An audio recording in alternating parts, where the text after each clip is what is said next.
Okay, I'm with Alex Huot, social media manager for the International Olympic Committee here in Team GB House at the Olympic Park in London.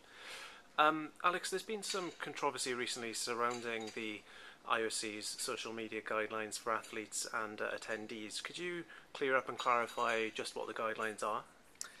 Yep. So for fans, fans can share photos. They're allowed to take video. What they're not allowed to is publish them on public sites. Athletes are allowed to take photos, allowed to share the photos. If they're in the Olympic Village, we ask that they ask permission from other athletes if they can post those photos. The Olympic Village is very special in terms of environment, so we kind of are trying to maintain that special environment for other athletes. For video, again, they're allowed to take video and film, and what we ask from them is that they don't publish that content to public websites. And the reason for all of that is that contractually with our broadcasters, we have to restrict that. And the thing is that the money that we raise from our broadcast revenue helps fund the games. It helps bring athletes from all over the world to take part in the games, help brings countries that normally wouldn't be taking part in these Olympics. So that's why it's important for us. How enforceable are those guidelines? Are you monitoring for transgressions? What will happen in the event of a transgression? You know, we heard from Oscar Pistorius on Skype tonight, who hasn't looked at the guidelines yet. Right. Well, I think he's training. I think for Oscar, I mean, he took it. It was amazing. He took some time off right now, and I think he did say that he is going to look at that. And he did say that he's going to focus on the competition. I think the competition is key for these athletes. They work so hard to come to the games that is really the main focus for the athletes. Do we monitor? No, we're not going to monitor the conversation. So what we do is we work through education. So the big thing is through the National Olympic Committees and our teams, we have the guidelines, and it's up for them to communicate those to the athletes. And in terms of things that you're proactively doing with social media, there's a range of projects that you have, Yep. Like the Athletes Hub, Yep. through which you're aggregating athletes' social media feeds, thousands of Right. athletes.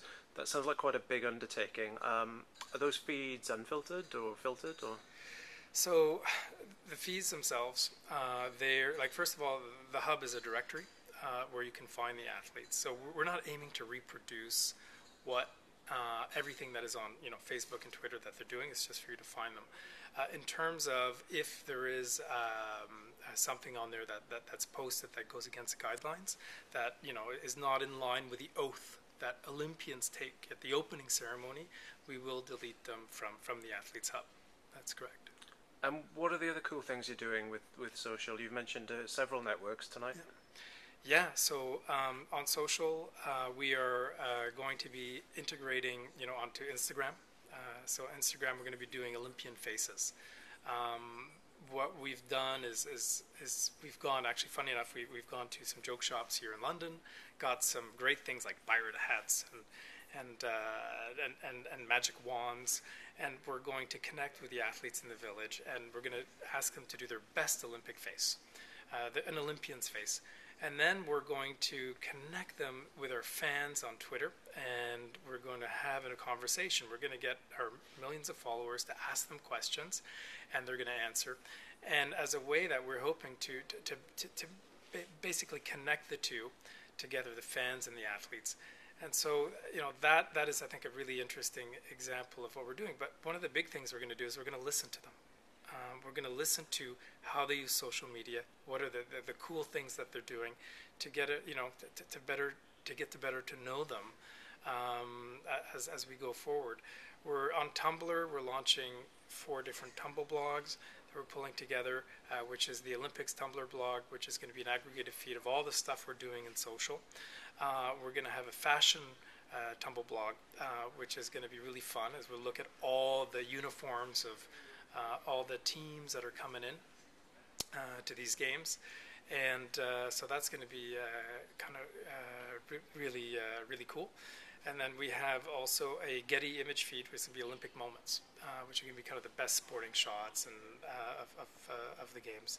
And then we'll have the Faces of Olympian again, which we're going to use to aggregate out some of those cool postings. So I think what we're aiming to do on Tumblr is to give a very simple experience, stripping things back. I think there's a lot of noise in social media. You go onto a page, there's a lot of things happening all the time, and on Tumblr, what we want to do is build, like, sort of, you get to the site, there's the photo, and you go like, wow, that's such a beautiful photo.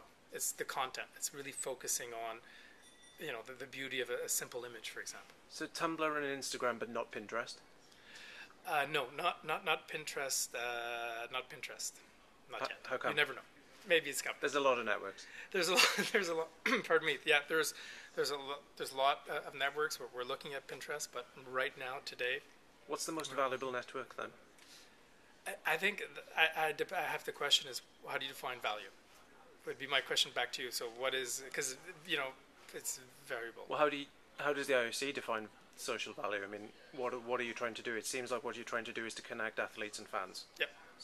So if value is the connector on that point, then for us it's about the nature of that connection. So it would be, for example, are we able to, for example, repost something on Facebook?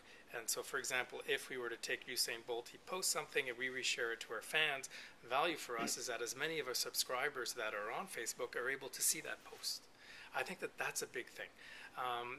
As I like to look at, the algorithms and kind of seeing, well, if somebody likes it, but how many people of my subscribers that we have are going to be able to actually see that post? I think that that's a really important thing. So I think that and because in terms of value, that means that all my subscribers, or many of them, have seen it. So I think that that's my big idea of value. And some of these features that you're pushing out there, might they be said to replicate or rival some of the roles and functions that traditionally media organizations and broadcasters might have held? It's funny. I think we're at a convergence point right now. I think that there's, we're really at a point of conversion, and I think that what it's doing from, if we were to take a step back from outside of, media is there, if we were to post something, imagine that you were to retweet that.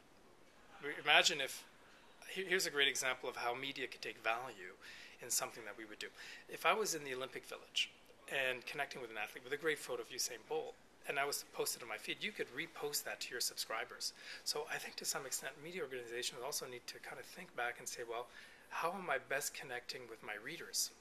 And what kind of added value I can give them? So as brands become broadcasters, media also need to look at themselves and see how they can better integrate and reinvent themselves in a sense. Because I think there's a lot of opportunities for media and social media.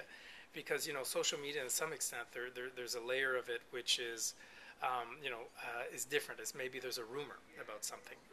In journalism, pure media, there's a lot of research that goes into it. There's a lot of fact checking. So I think that reinventing it needs a little reinventing, but I think there's still a lot of room in there for media. And I think another interesting point, which is for organizing committees, if you look at the ecosystem of the Olympics, there's LOCOG, there's the BOA, and there's the Olympics. How does all that fit in? Well, sure. And the answer to that is very simple. And the answer to that is that the Olympics it takes 7 years to prepare for the Games. And how we integrate into LOCOG and how we integrate into international teams is that, it takes time for an organizing committee to build up.